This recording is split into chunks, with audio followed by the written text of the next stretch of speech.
Alors, bonjour, donc, je suis Alizée Michel, je suis infirmière en animation médicale de l'hôpital Cochin et je suis notamment impliquée dans un groupe sur la ventilation mécanique où on s'est intéressé donc aux pneumopathies acquises sous ventilation mécanique. Donc, les PAVM, c'est un vrai problème parce que le diagnostic est difficile, parce que vous allez voir que c'est des signes qui ne sont pas forcément spécifiques, que l'incidence est élevée et que c'est des patients qui vont s'infecter avec des germes résistants aux antibiotiques. C'est un problème aussi parce que c'est la principale cause de décès par infection liée aux soins et que ça cause de nombreuses conséquences parce que ça augmente la durée de séjour, le coût des traitements et ça a un impact, vous allez voir, sur la mortalité des patients en réanimation. Donc, comment fait-on le diagnostic ? Donc, il faut deux choses. Donc, premièrement, des signes infectieux, donc de la fièvre, de l'hypothermie, tachycardie. Tout ça chez des patients donc, qui sont ventilés artificiellement pendant au minimum 48 heures et qui vont présenter une dégradation des échanges gazeux. Et en deuxièmement, il faut une nouvelle ou une majoration des infiltrats à la radiographie thoracique. Et au fin de compte, avec tout ça, on va essayer donc de documenter les germes pour pouvoir traiter correctement la PAVM. Donc récemment, le CDC a fait une nouvelle définition des événements associés à la ventilation, avec notamment ce qu'on appelle les conditions associées à la ventilation, donc, où ils définissent que toute majoration de l'oxygénorequérance d'un patient avec une augmentation de la PEP et une augmentation de la FiO2, donc on va commencer à s'interroger quand ça commence à durer plus de 2 jours. Avec ça, lorsqu'il y a une association de signes infectieux, donc, donc des complications associées à la ventilation de causes infectieuses, donc notamment avec une variation de température type hypothermie ou hyperthermie, avec un retentissement biologique, donc avec sur une leucopénie ou une hyperleucocytose. Donc tout ça, ça va définir ce qu'on appelle les IVAC. Et en plus, lorsqu'il y a des sécrétions d'aspiration trachéale qui deviennent positives en bactériologie, là, on va parler alors de PAVM. Donc, il est intéressant du coup de s'interroger sur la microbiologie. Donc, on va se rendre compte qu'il y a 3 types de germes dans les PAVM, donc les staphylocoques dorés, les Pseudomonas aeruginosa et les entérobactères. Mais quand on se penche un peu plus précisément sur ces germes, on va se rendre compte qu'il y a les PAVM dites précoces, donc, qui interviennent dans les 5 à 7 premiers jours de ventilation mécanique, et les PAVM dites tardives, donc, qui apparaissent au-delà de ces 5 à 7 jours de ventilation. Et dans les PAVM précoces, les germes retrouvés sont principalement des germes donc, oropharyngés, voilà, développés par le patient et qui vont coloniser donc, au niveau de pendant l'intubation. Et après, il y a les germes donc, et après, donc, au niveau des PAVM tardives, on va plus retrouver, ce qui va être compliqué, c'est de retrouver les germes qui sont multirésistants aux antibiotiques. Donc c'est là où ça commence à poser problème. Donc les PAVM causent beaucoup de conséquences chez les patients en réanimation. Donc on a dit qu'ils augmentent la durée de ventilation, qu'ils augmentent la durée de séjour, les coûts des traitements, et on va voir s'ils ont effectivement un impact sur la mortalité chez les patients. Donc là, c'est une petite dizaine d'études assez anciennes, donc qui datent des années 80 à 2000, et qui, globalement, nous indiquent que effectivement, les PAVM allongent la durée de séjour en réanimation. Quant à la mortalité, c'est un peu plus compliqué, parce que donc dans ces études-là, dans ce tableau, on se rend compte qu'un certain nombre d'études montrent que la mortalité attribuable au PAVM n'est pas vraiment conséquente. Et dans d'autres études, on voit que la mortalité atteint quand même 27 à 50% de taux en réanimation. Donc, au final, donc dans une étude un peu plus récente, donc de 2013, on voit que dans l'ensemble, la mortalité attribuable au PAVM atteint 13%, notamment donc, chez les patients dits chirurgicaux, contrairement aux patients médicaux. Donc, pour lutter contre ces PAVM, il est important de comprendre comment elles surviennent. Alors, donc, tout d'abord, c'est une colonisation bactérienne du tractus aéropharyngé, aérodigestif, et avec des micro-inhalations qui surviennent par la suite donc de ces sécrétions contaminées vers les voies aériennes distales et qui vont donc se développer jusqu'à l'apparition d'abcès pulmonaires et de la fameuse pneumopathie.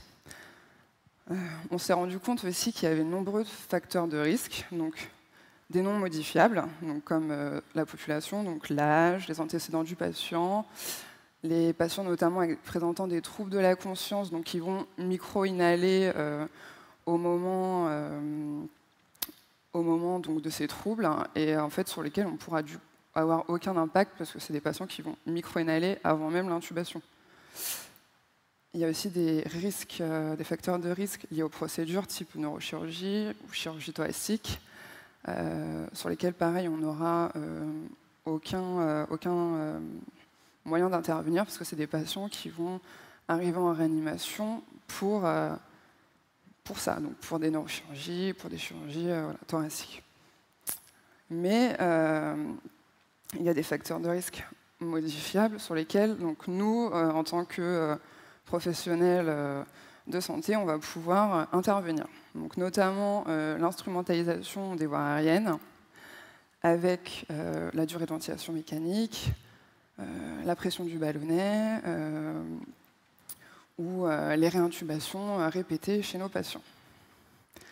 Il y a aussi des facteurs de risque liés à nos procédures, donc pareil sur lesquels on peut intervenir, comme la position des patients dans leur lit, l'utilisation de certains traitements ou la bonne utilisation des antibiotiques. Parce qu'on a vu qu'il y avait beaucoup de germes multirésistants aux antibiotiques, donc voilà. Donc en soi, comment faire pour lutter contre ces PAVM? Donc avec notre groupe de travail donc à Cochin, on a beaucoup réfléchi sur cette question et on s'est notamment basé sur une étude européenne donc, qui rassemble plusieurs mesures basées donc, sur l'efficacité de ces mesures, sur la facilité de la mise en œuvre en service et sur l'écart par rapport aux pratiques dans les services de réanimation. Donc ça, c'est la liste de toutes les mesures donc recensées par cette analyse. Donc nous, dans notre service, en vert, donc on a fait un peu l'analyse, et en vert, on a les mesures qu'on appliquait plutôt bien. En rouge, celles qu'on ne pouvait pas appliquer. En orange, celles sur lesquelles on pouvait travailler. Et il y en a quand même quelques-unes qu'on ne mettait absolument pas en place dans notre service. Et c'est sur ces mesures voilà, qu'on a décidé de travailler. Donc, en gros, notre stratégie de prévention, en quoi ça consiste? Donc, tout d'abord, c'est réduire la durée de ventilation des patients, parce qu'on a vu que plus les patients sont ventilés longtemps, plus ils restent en réanimation, plus le taux de mortalité augmente. Donc, on a mis en place un protocole de sédation avec des doses adaptées de sédation par rapport aux objectifs de RASS prescrits, avec un arrêt quotidien de ces sédations.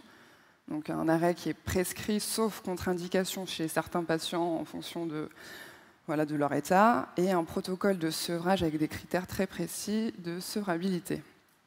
Donc voilà, comme je vous ai dit, plus on arrête les sédations tôt, plus on peut voir si les patients sont sevrables au niveau de la ventilation mécanique, et plus on les extube rapidement. Ah, ça ne marche pas. Ah. Donc en soi, comment ça se présente? Donc nous, on est un service informatisé. Et en fait, tous les jours, donc, on a une liste de tâches qui apparaît avec tous les jours à 8 heures pour tous les patients, ventilés en tout cas, un arrêt des sédations donc pendant 2 heures, donc de 8 heures à 10 heures, avec une réévaluation à la fin de ces 2 heures, savoir si on reprend les sédations, si on les reprend à plus faible dose, ou si on peut les arrêter totalement. Et on a donc par la suite, en fonction donc, de l'arrêt de ces sédations, le protocole de sevrage ventilatoire. Donc voilà, pareil, donc avec des critères bien précis qu'on doit remplir tous les jours pour chaque patient, pour savoir s'ils sont sevrés au niveau ventilatoire et si on peut essayer de penser à les extuber. Donc en soi, comment ça se passe? Donc on fait une épreuve de pièce santé, donc pendant 30 minutes avec un dispositif Venturi, avec une FiO2 réglée à proche de celle du respirateur. Voilà, pendant ces 30 minutes, donc on est vraiment une surveillance accrue du patient avec la fréquence respiratoire, la PNI si le patient n'a pas de KTA, voilà, et puis l'état général du patient, s'il n'est pas anxieux, s'il n'y a pas de sueur, etc. Et au bout de ces 30 minutes, donc si le patient a bien toléré l'épreuve de pièce santé, on peut faire un test de fuite, voire à la recherche d'œdème laryngé. Si on n'en a pas, on extube le patient. Donc ensuite, notre stratégie de prévention, donc on a vu qu'on pouvait aussi améliorer des pratiques, notamment le positionnement dans le lit du patient avec un positionnement en proclive à 30 degrés minimum, voire idéalement à 45.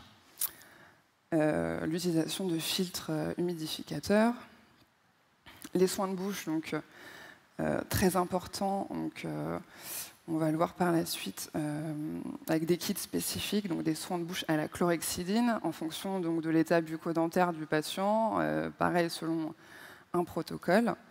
Donc, je ne vais pas trop m'étaler dessus parce que j'ai une collègue qui cet après-midi va faire un topo dessus, donc voilà, je passe brièvement les soins de bouche.